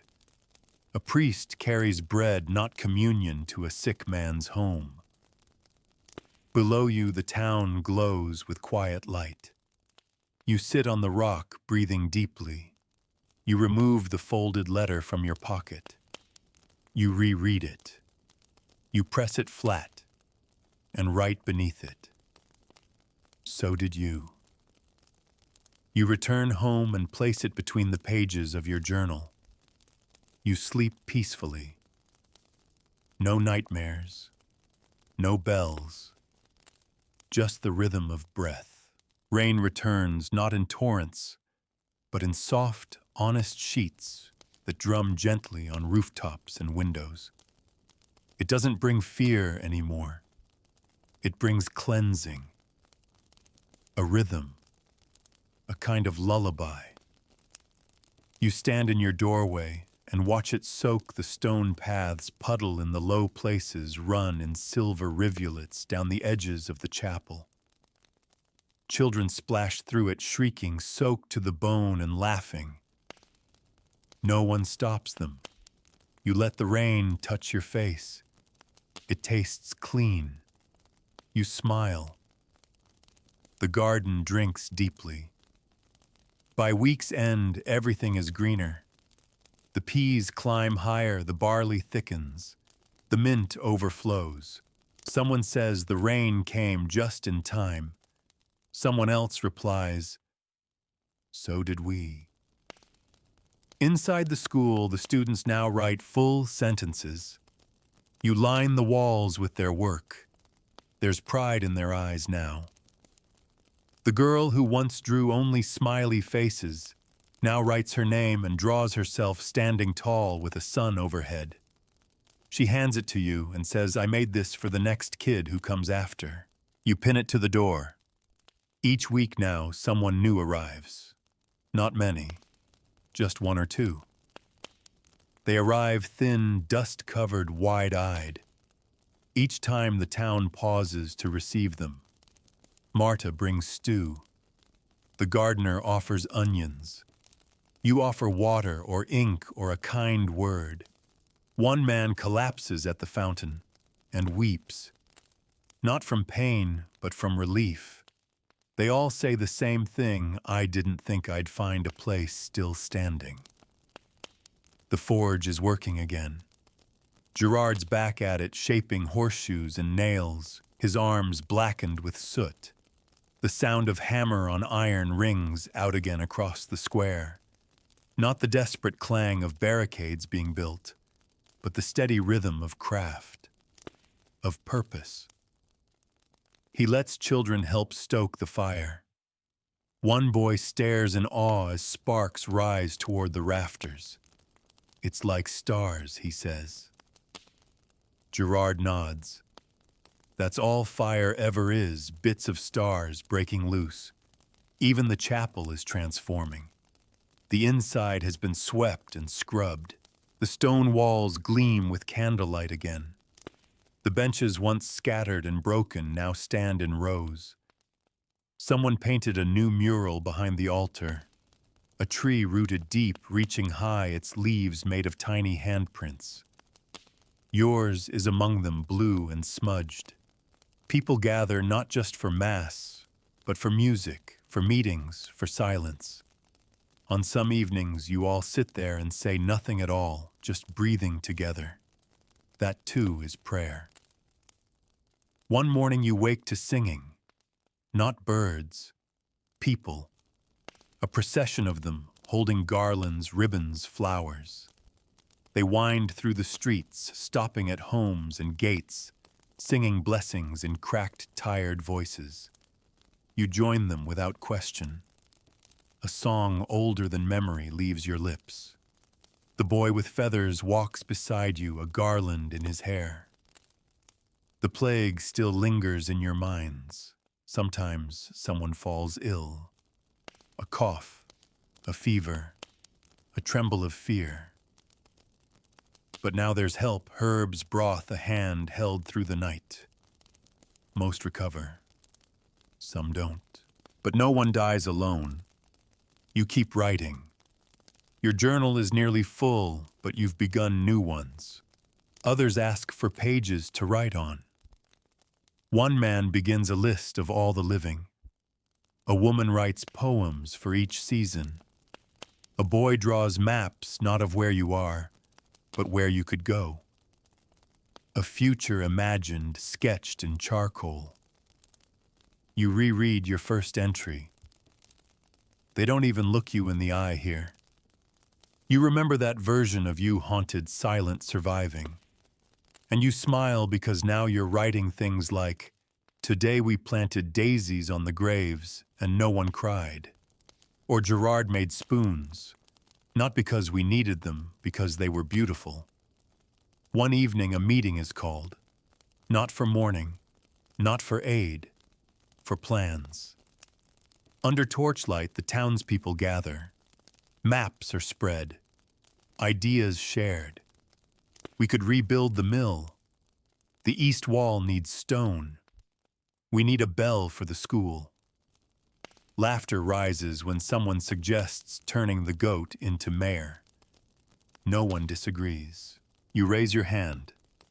You suggest a library, not grand, just a place to keep stories, letters, drawings, a place to remember, to record what happened and what happened next. A murmur of agreement ripples through the group. Someone volunteers a room. Someone else offers shelves. That night, you write they want to remember, even the sorrow, especially the survival. In the days that follow, people bring what they have: old scrolls copied, prayers, the traveling minstrel's songs, drawings from children, letters that crossed mountains. You begin to sort them, label them, hold them with care. The library isn't large, but it matters. A small room with wooden shelves and a lock that squeaks. A candle always burns in the window. A sign above the door reads, "All that we carried, all that carried us." You find yourself there often, not reading, just sitting among the stories. You begin dreaming of the future in specifics, a festival in the fall, a harvest of peas and barley, a chapel wedding where everyone dances, a new roof for the bakery, a letter from somewhere even farther, carried by someone who never expected to survive but did. You don't dream of escape anymore. You dream of staying, of growing roots, of laying stones that others will step over long after you're gone. The town once cloaked in silence and ash now hums with the sound of rebuilding, not just of structures, but of souls. You close your journal one night and whisper, "We have become the thing we were waiting for." And outside your window, the stars listen. Summer finds you slowly. It doesn't burst into the town with heat and light. It creeps quietly, gently, until you realize the mornings are no longer chilled, until bare feet press into warm earth and no one shivers after dusk. The town smells of soil and smoke, lavender and yeast. The plague doesn't vanish, it never will, but it begins to feel like a ghost that no longer haunts every room. It lingers at the edges, now part of the story, but no longer the whole. The baker opens a second oven. The queue forms early, full of laughing children and tired mothers with baskets. You arrive late one morning, and Marta smacks your hand when you try to sneak a heel of bread from the table. "Don't pretend you're not family," she says, grinning. "You can wait like everyone else." At the school, the students recite from memory. Letters become words. Words become stories. They write about goats, gardens, dreams. One boy writes a tale about a rat who becomes a knight and saves the town from a terrible shadow. "Is it true?" someone asks. The boy shrugs. "It is now." You hang it in the library. The library has grown beyond its walls. People bring chairs and sit outside under the eaves to listen to stories read aloud. They pass pages from hand to hand, read poems in pairs, whisper prayers over cracked parchment. Someone copies out a full psalm by hand and adds a line of their own. Blessed are the survivors, for they remember to sing. The chapel hosts weddings now. Not every week, but often enough that flowers are kept drying in bundles, and someone always seems to be mending a gown or hammering shoes back into shape. The priest, thinner now, but smiling often, leads each one with shaking hands. His voice falters during the blessings, but not from fear, from joy. You've become the one who writes their names down. Each bride and groom, each song sung, each meal shared after. You keep a ledger in the library, a book of unfolding.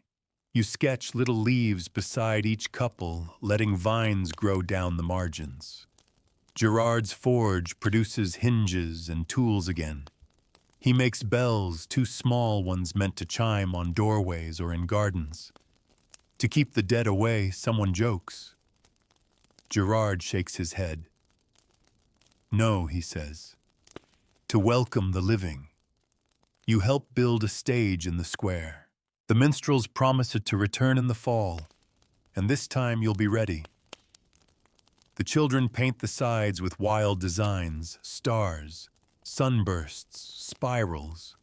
You let them add whatever they want. One paints a black rat with wings. "It's the angel of endings," she says. But he's good now. One morning, the boy who collects feathers gives you one made of metal. "It's from Gerard," he says. "He made it for you."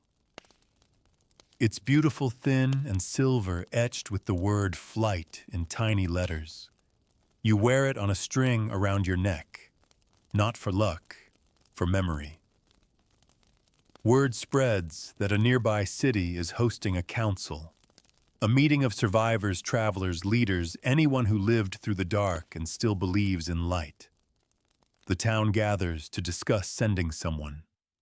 Names are offered. Yours among them. You decline at first. Then that night, while watching the moon rise above the chapel, you realize you have things worth saying. So when the vote is cast, you accept. You pack your journal, 2 loaves of bread, the metal feather, and a page from the library, a map drawn by one of the children that reads simply, "You are here. You survived. Keep going." They gather to see you off. The baker, Gerard Marta, the school children. The priest offers a blessing. The boy with feathers gives you one last bundle, a stone painted with a gold star, to bring you home. The gate creaks open. You step beyond it for the first time in months, not to flee, not to search, but to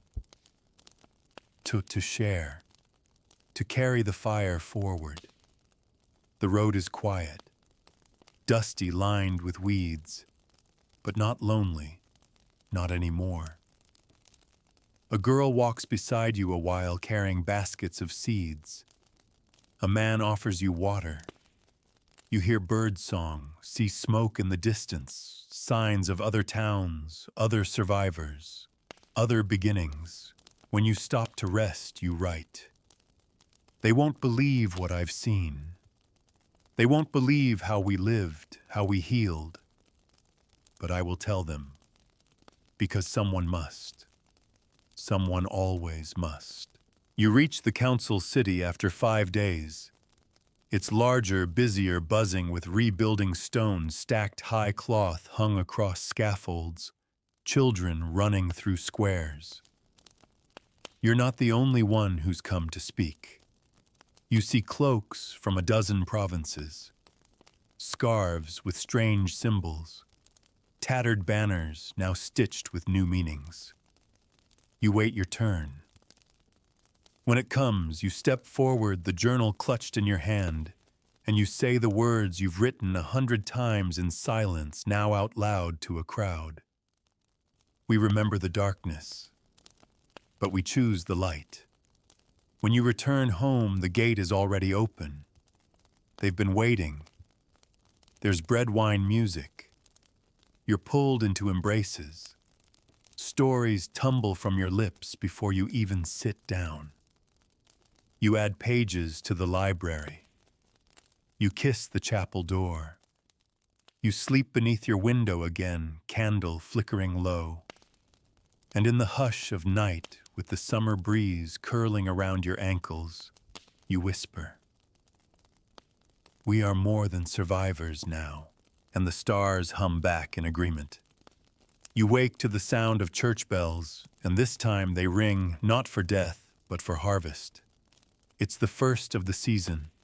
The barley is high, the peas fat, and the wild mint is overflowing into the walking paths. There's movement everywhere, baskets being filled, tools being sharpened, sleeves rolled up to arms eager to labor. No one complains about the sweat. No one mutters about aching backs. These are the aches of the living of a people who once stared down silence and learned to speak again. You tie your journal to your belt, tuck the metal feather into your collar, and step out into the day. The square is full by noon. The stage is ready, painted, polished, adorned with wildflowers and scraps of old silk. Today is for music, for remembering, for beginning again. You see Marta in a clean apron, her hair tied back with ribbon. She grins at you, flour streaking her cheek. "There's enough bread for everyone," she says. Imagine that.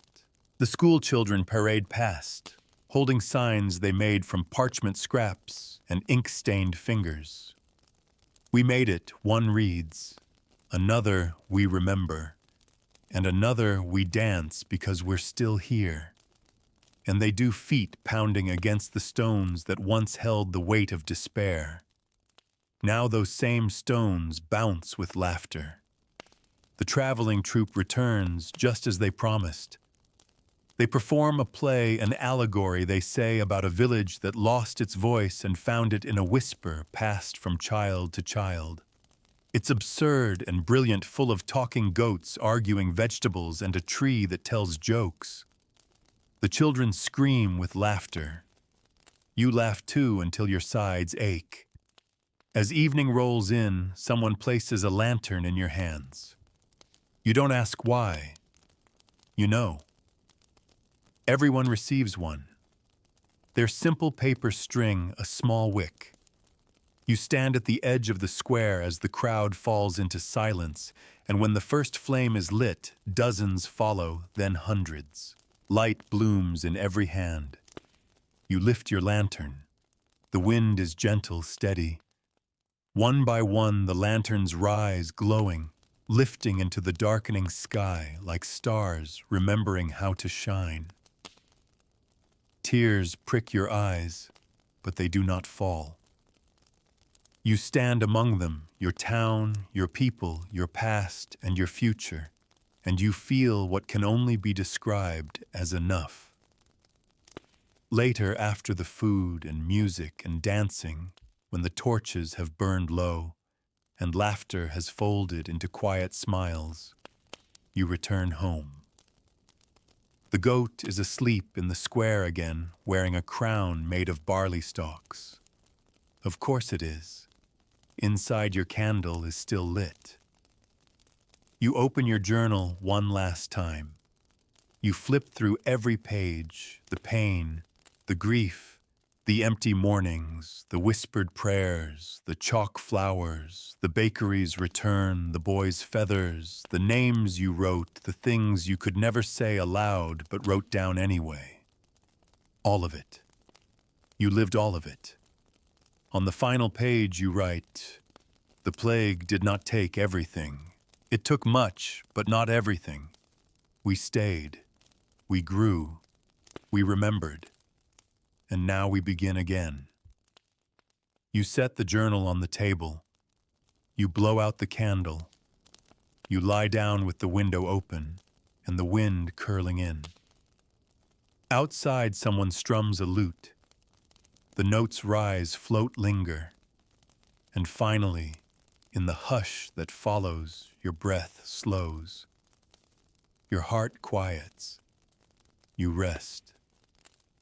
Take a deep breath with me now. You've wandered through shadows, through smoke and silence, and yet here you are, safe, warm, and whole.